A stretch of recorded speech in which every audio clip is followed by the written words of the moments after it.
नमस्कार. देविका तिच्या बेडरूममध्ये असते. तिला निरूपाने आधी जे काही ठणकावून सांगितलेलं असतं ते सगळं आठवत असतं. निरूपा देविकाला म्हणालेली असते, ए देविका, कायच दिवस शिल्लक आहे तुझ्या हातात. लवकरात लवकर तुझ्या माहेरची कोणीतरी माणसं आमच्यासमोर आलीच पाहिजेत. त्यावर देविकाला आता रडू कोसळलेलं असतं. देविका स्वतःशी बोलत असते, कसं कसं करू मी सगळं मॅनेज. सासूबाईंना म्हणजेच आईंना जर कळलं की माझं खरं रूप काय आहे, त्यानंतर तर मला या घरात राहूच देणार नाहीत. आता तर मला काहीतरी केलंच पाहिजे, पण मी काय करू. अशातच आता मागून आलेल्या पंकजला देविका रडताना दिसते.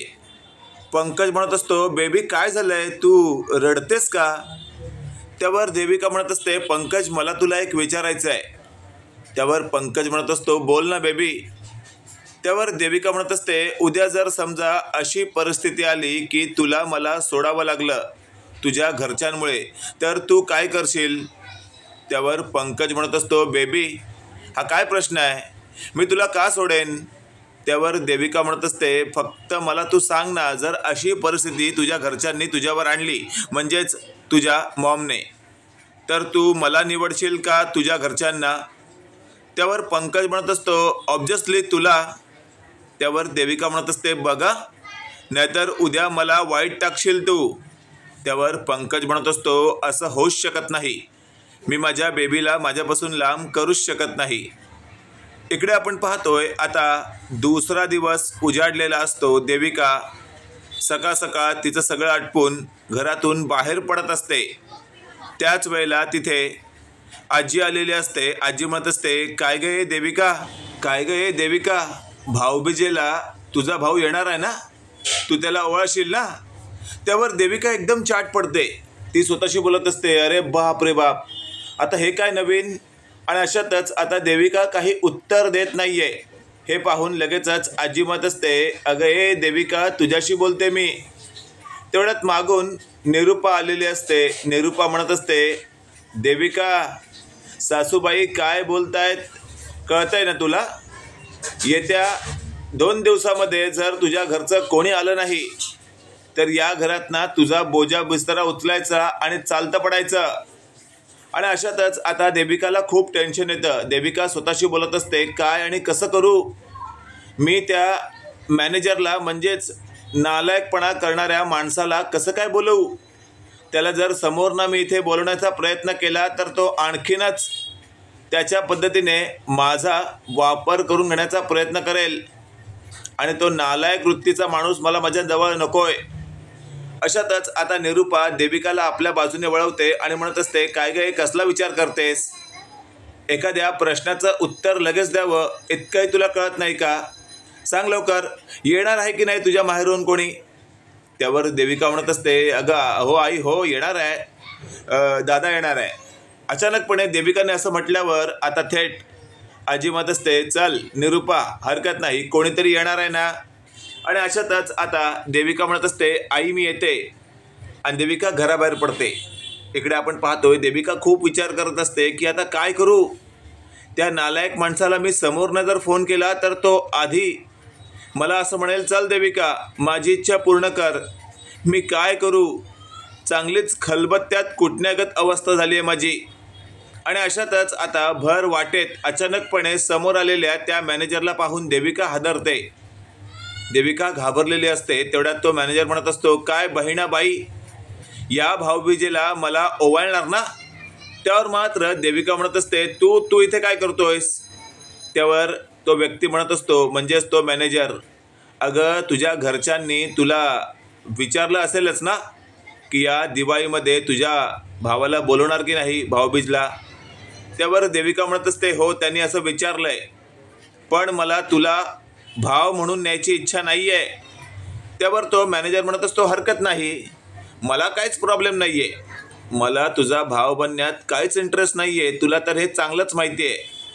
त्यावर आता देविका तिथून चालत पुढे जात असताना तो म्हणत असतो, बघ जर माझ्या मनातील इच्छा पूर्ण करणार असशील तरच मी तुला हवं तसं वागीन, नाहीतर मग शेवटी तुला त्या घराबाहेर पडावंच लागणार आहे, कारण मी तिथे जाऊन सगळं काही खरं सांगेन, आणि तेही आत्ताच्या आत्ता. त्यावर देविका चालता चालता थांबते. ती स्वतःशी बोलत असते, बाप रे, हा जर तिथे गेला आणि याने सगळा माझा भांडाफोड केला तर काही दिवसांनी मला घराबाहेर पडावं लागणारच आहे, पण ते आत्ता पडावं लागेल.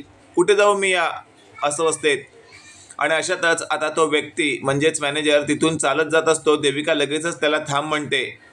आणि अशातच आता तो मॅनेजर म्हणत असतो, ठीक आहे ना, माझी इच्छा पूर्ण करणार आहेस ना. त्यावर देविका आता न्यायलाच हो म्हणते. इकडे आपण पाहतोय आता संध्याकाळ झालेली असते तरी देविका घरी आलेली नसते. देविका नेमकी राहिली कुठे याचा विचार निरूपा करत असते. आणि तेवढ्यात दारामध्ये देविका आणि देविकाचा तो भाऊ म्हणजेच मॅनेजर हे दोघंही असतात. निरूपा म्हणत असते, अरे वा देविका, म्हणजे दादांना घेऊन आलीस तू. त्यावर देविका फक्त मान हलवते. त्यावर निरूपा म्हणत असते, या ना दादा, या, बसा बसा. आणि अशातच आपण पाहतोय आता देविका आपल्या बेडरूममध्ये जाते. आणि तेवढ्यात देविकाचा भाव म्हणत असतो, आलोच जरा चेंज करून फ्रेश होऊन. आणि अशातच आता त्याने आतून दार लावून घेतलेलं असतं. देविका म्हणत असते, तू माझ्या बेडरूममध्ये कसा काय आलास, हो आत्ताच्या आत्ता बाहेर.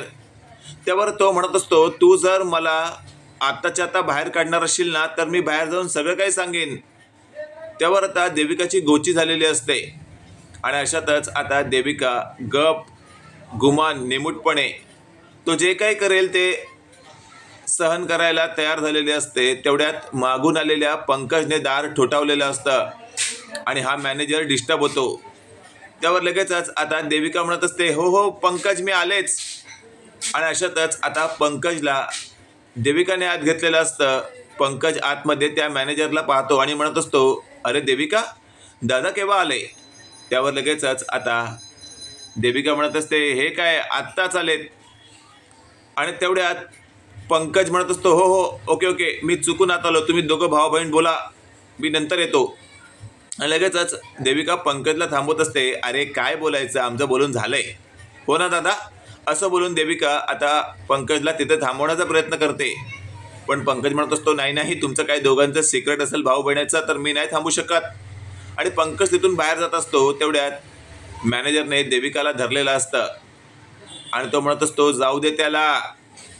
तेवढ्यात पंकज बाहेर गेलेला असतो आणि मॅनेजर पुन्हा आतून कडी लावतो. मित्रांनो, इथे तर कन्फर्म आहे की देविका काही केल्या बोंबलू शकत नाही.